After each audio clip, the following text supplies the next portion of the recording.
pasado lunes, perdón, el pasado martes, fue absuelto por la justicia. Nosotros estamos en comunicación con Patricia Anzoátegui. Ella es abogada y también miembro del Observatorio de Falsas Denuncias, porque parece ser que todo se trata de una falsa denuncia. Nosotros vamos a estar hablando con Patricia Anzoátegui en este momento, que ya está en comunicación con nosotros. Doctora, ¿qué tal? Buen día. Facundo Quiroga te saluda. ¿Qué tal, Facundo? ¿Cómo está? No tengo retorno. Hola. Doctora, ¿usted me escucha ahí? Yo lo escucho perfecto. ¿Usted a Ahí, mí? ahí está. Ahí te recibo. ¿Qué tal? Gracias por estar ahí. Buen día. Bueno, fue absuelto Hernán. Hernán González Rice, sí. Fue absuelto. Todavía no tenemos los fundamentos del fallo, Uh-huh, por un fallo unánime, uh-huh, porque no manifestaron que hubo disidencia, ¿no?, en el veredicto. uh-huh. En principio entendemos que es unánime.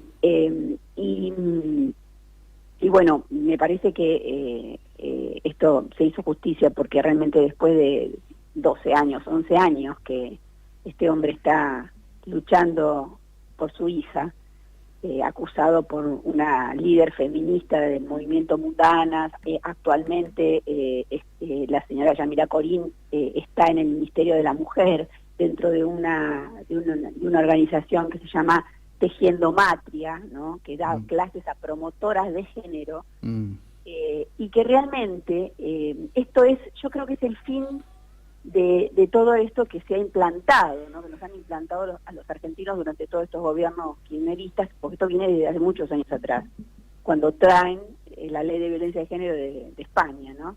Ajá.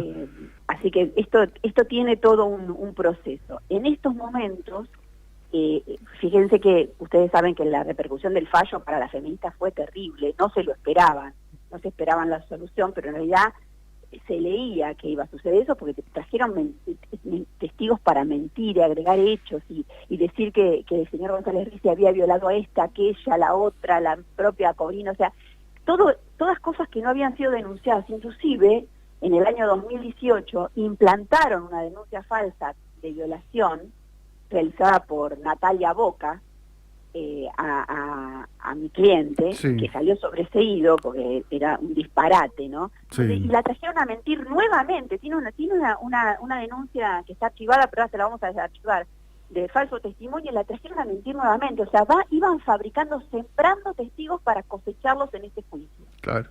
Yo le llamo la cosecha de testigos, ¿no? Porque Sí. ellos inventan o hacen denuncias. ¿Se acuerdan de los antiguos rompehuesos? ¿Ustedes se acuerdan de ese fallo? Sí. Bueno, que los condenaron a todos. Ellos lo que hacían eran conseguir testigos, por ejemplo, le rompían la pierna a uno, era un damnificado, pero también era testigo en otra causa.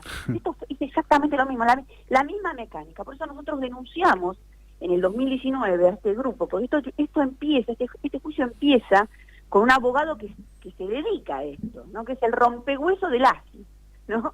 Es el que hace las falsas denuncias en temas de ASI. O sea, inventan primero violencia, después termina haciendo abuso sexual, y con eso postergan eternamente y le sacan el contacto al padre con su hijo. Esto que yo estoy contando, nosotros en el 2019 lo denunciamos junto con otro cliente, que justamente tienen como nexo conector a Yamila Corín, ¿no? Claro. Entonces, denunciamos esto porque veíamos que había concretamente había una conexión de procedimiento en todos estos... Claro, es un modus operandi, ¿no?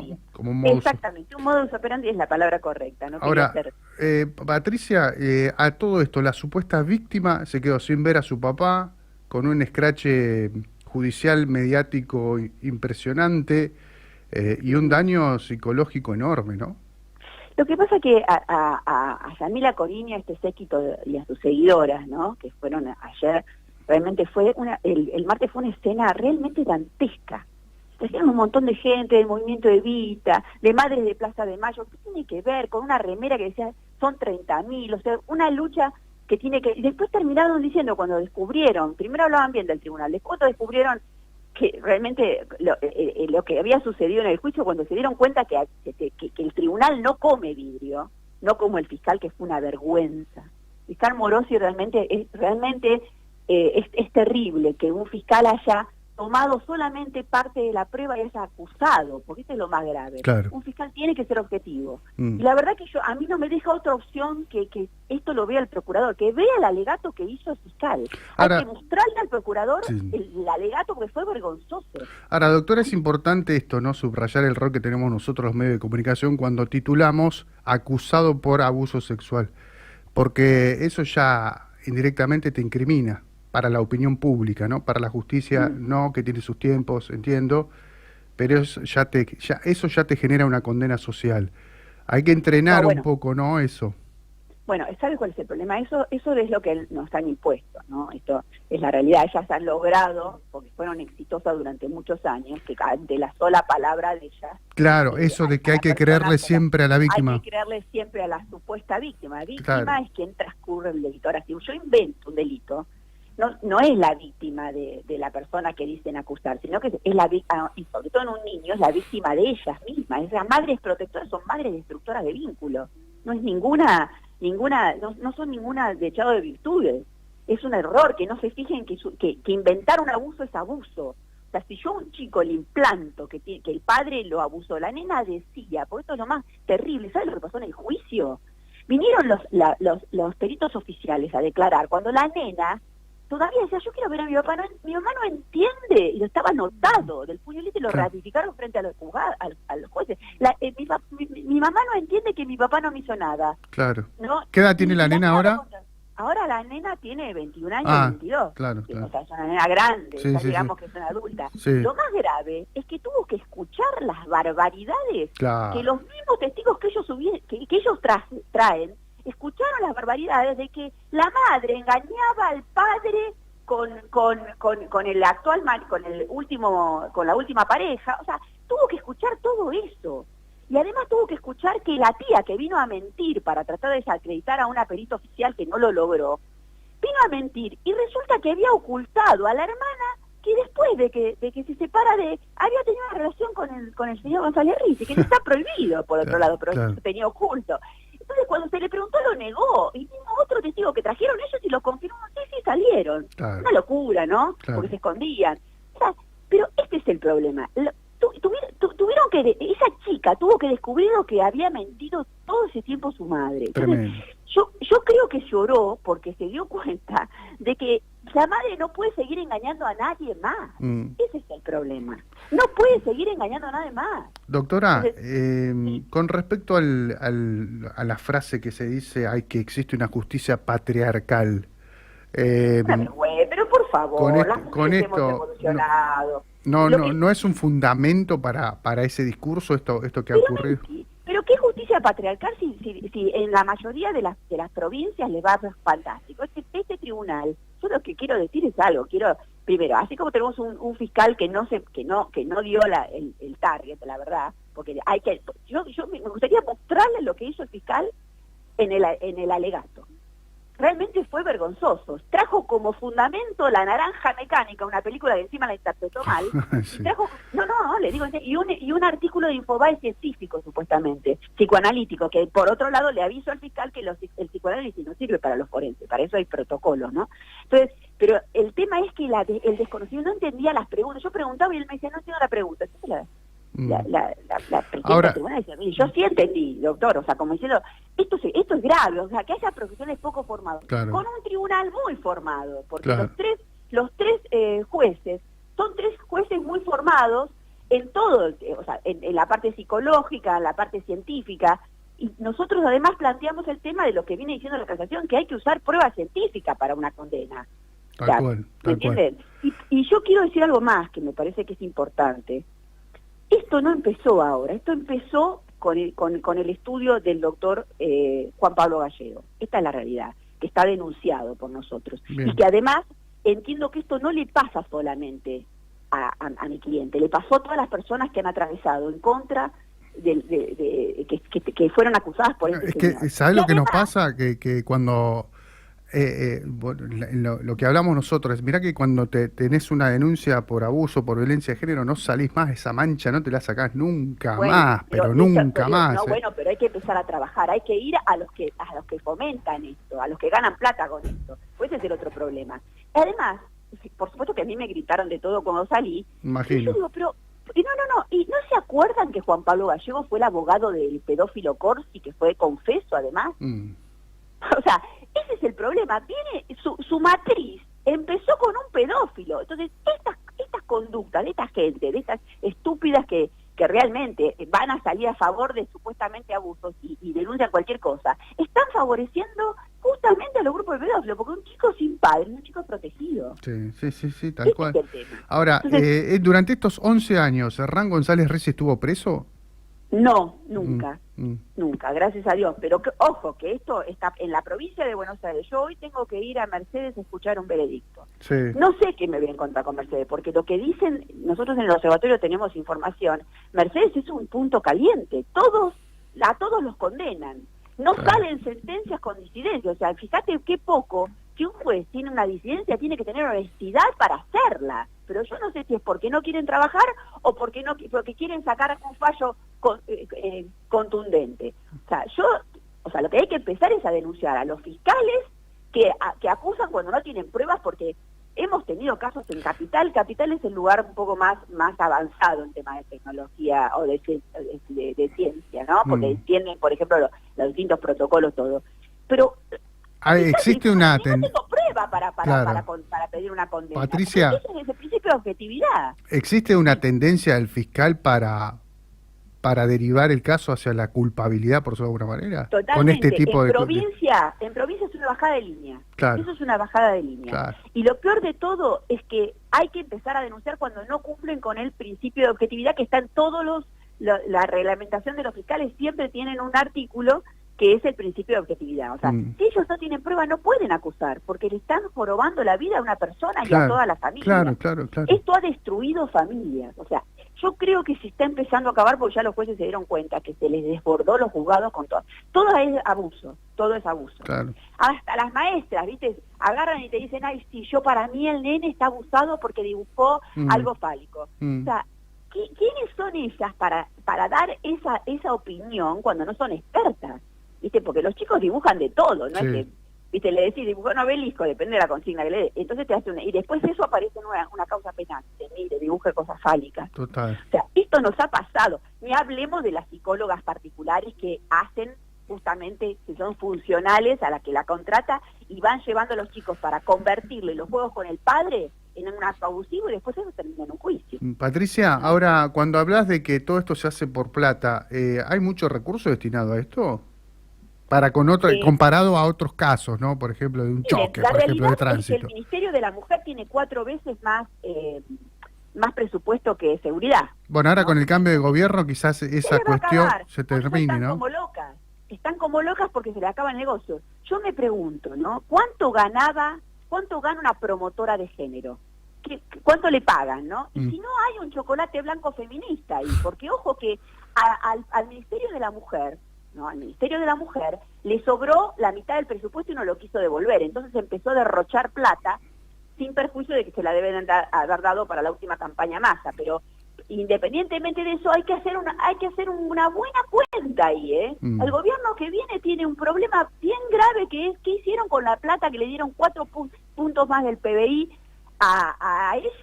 Para nada, porque ¿qué hicieron? Claro. ¿Hay menos femicidios? No. ¿Hay mujeres que dejaron de estar desprotegidas? No. Porque ¿qué pasa? Denunciaron tanto que no le dan a la verdadera víctima el botón antipánico. Por eso se lo dan a otra que vive en un country, ¿viste? Porque esto es así. Entonces, ahora, yo me pregunto, con respecto a tu rol dentro del observatorio, ¿no? De falsas denuncias, del relevamiento de los casos que has hecho, ¿cuántas de falsas denuncias te has encontrado en un porcentaje, si se puede decir, referidas al abuso sexual, ¿no? Del papá hacia los niños, hacia niñas? El observatorio, si bien a veces hacen denuncias que está dedicado al tema de familia, ¿no? Entonces, ¿qué pasa? Está dedicado a las denuncias de violencia de género y a las denuncias de abuso. donde se hacen, o sea, donde la persona que denuncia dice a mí me hicieron una falsa denuncia. Es el mismo criterio que tiene la OVD, o sea, la Oficina de Violencia Doméstica. Ellos toman todo, ¿no? Entonces, ¿qué pasa? Después la gente se tiene que defender. Ahora, cuando vos ves el caso, tienen los mismos pasos de los abogados contrarios, ¿viste? Primero empieza con la denuncia de violencia de género, después la van agravando, después hacen la denuncia de abuso, y después al abuso le van poniendo condimento hasta que termina siendo gravemente ultrajante, violación, bueno, toda una serie de cosas, ¿sabes? Lo van agravando, ¿no? Entonces, esta nena, Luna, empezó pidiendo por su padre durante hasta los 11 años que llega a Salud Activa, otro caso que todo el mundo sabe que inventan abusos, ¿no? Y que, por ejemplo, vino a declarar la directora, ¿no?, de Salud Activa, vino a mentirnos en la cara. Hasta te mienten en los conceptos básicos de psicología para no reconocer. O sea, le preguntás por la edad evolutiva de una edad, te dicen otra, para no reconocer, claro, que estaba en la etapa fálica, y la etapa fálica tiene que ver con determinadas conductas sexuales. Que eso lo dice Freud, no es que lo inventamos nosotros, claro, ahora, ¿no? Claro. Si bien es una teoría, esa no la, viste, te la cambian, porque no quieren decir la palabra fálica, ¿viste? Claro. Los chicos en esa etapa se masturban, toda la historia. Pero porque todo lo que hace el chico lo transforman en algo que es el padre. Claro, claro. Y lo peor de todo es que esta Marita, como le dicen, Marita Müller, vino a decir, le preguntamos cuántos casos de abusos en su institución Salud Activa fueron, si encontró casos de falsa denuncia. Me dice, ninguno.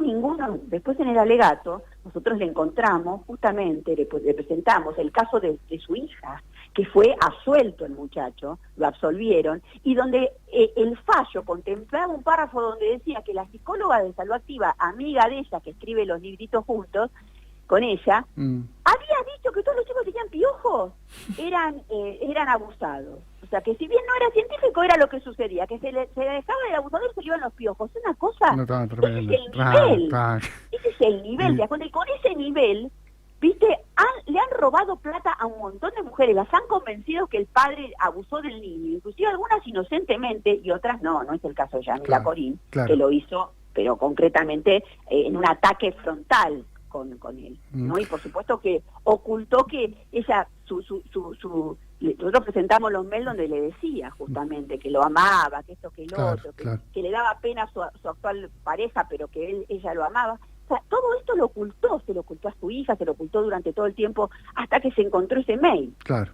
Ahora, Patricia, con respecto a los fundamentos, ¿no?, los argumentos, perdón, que se van a dar el 28 de diciembre, ¿hay alguna expectativa, alguna presunción de lo que pueden llegar a decir? Mirá, yo supongo que la absolución tiene que ver, todavía no sabemos bien cuál va a ser el concepto, pero la realidad es que nosotros planteamos el alegato en base a que estaban todas las pericias oficiales a favor, diciendo que había una contaminación de relato a través del tiempo de la niña, que empezó diciendo que mi papá no me hizo nada, mi papá es bueno, mi mamá no me quiere creer, que mi papá no me hizo nada, y termina diciendo mi papá me puso el pito en la boca. O sea, después de cuando era ya adulta, cuando tenía 18 años, y después encima dicen que la justicia tardó en hacer la cámara Gesell. Ella faltó 1000 veces. Yamila Corín nunca fue ordenada una pericia para ella y nunca se presentó, nunca, y está documentado en la causa. Ella viene, yo siempre me presenté ante la justicia, o sea, nos mintió en la cara, pero por favor, mirá el expediente por lo menos, ¿no? Y ella no la llevaba a la nena porque la nena no tenía relato, hasta que aparece Salud Activa y le empiezan a insertar un relato, ¿no? Así todo, la nena no estaba preparada porque cada vez que le ponían la cámara Gesell, no la llevaba, siempre tenía excusa, y a veces ni siquiera se excusaba. Entonces, este trabajo, que es muy simple, hay que leer el expediente, ver todas las veces que nos mintieron, ¿no? Y cómo manipularon, trajeron consiguieron una del partido donde ellos militaban, que lo conocía, por supuesto, que había salido con González Riz, y le hicieron hacer una denuncia, y la acompañó Yamila Corín a hacer la denuncia, ¿no? Ahí también surgió eso. La acompañó ella a hacer la denuncia, ¿no? Y después termina declarando en la causa, o sea, todo mentiras, una tras otra. Después vino a decir, que yo creo que la instigadora, ¿no? Malena Lenta, ¿no? Vino a decir, que era también en el partido, que le habían contado que él había violado a otras personas, a una que se suicidó, pero cualquier cosa incomprobable. Entonces, ¿cómo puede ser que la vida de una persona dependa de un relato mentiroso, de mujeres enquistadas en la maldad, porque realmente esto no se puede entender, y porque además es una forma de hacer política. Ellas no tenían una causa, inventan la causa y militan la causa. Es increíble, increíble. Y esto no lo hicieron una vez, lo hicieron miles de veces. Entonces esto hay que decirlo y hay que investigarlo. Yo sé, y nosotros por supuesto le vamos a reabrir a este grupo que le habían bajado el sobreseimiento, se lo vamos a reabrir porque con todo esto que vinieron a mentir, ¿no? Y además las 3 abogadas que tenían, ¿no? Son abogadas conectadas con el doctor Juan Pablo Gallego. Juan Pablo Gallego ha hecho mucho daño en este tema, ¿no? Porque él a partir de Padre García se puso del otro lado, supuestamente. Antes era el abogado de un pedófilo, después estaba en contra de los pedófilos, una cosa increíble, ¿no? Entonces, hay que investigar ese tema. Yo espero que la justicia investigue esta vez, ¿no? Que se ponga las pilas, porque realmente esto le ha hecho daño a muchas personas, y yo les voy a dar la autorización a ustedes para que la gente, para que si llaman a la radio, le den mi número si fueron perjudicados por Juan Pablo Gallego, por Salud Activa, por Yamila Corín, porque estas personas hay que empezar a investigarlas. Se acabó el tema de que miramos para otro lado. Hay niños en el medio que han perdido a su padre, han perdido los contactos y creen que fueron abusados, que es lo más grave. Si Luna realmente cree esto, ya el daño se le hizo. ¿Me entienden? Si a ella le insertaron cosas que el padre le había hecho eso y lo cree, ya está el daño hecho. Ahora descubrió que su madre mintió muchas veces. Yo creo que pobrecita esto no le va a resultar gratis, ¿no? Porque ella vio todo lo que pasó en el juicio. O sea, ahora no se lo contó nadie, ella lo vio, ¿no? Entonces, y estaba en la causa, y estaba probado. Claro. Muchas gracias por estos minutos, Patricia. Muchas gracias a ustedes por su valentía. Muchas gracias. Patricia Anzoátegui, de abogada, defensora de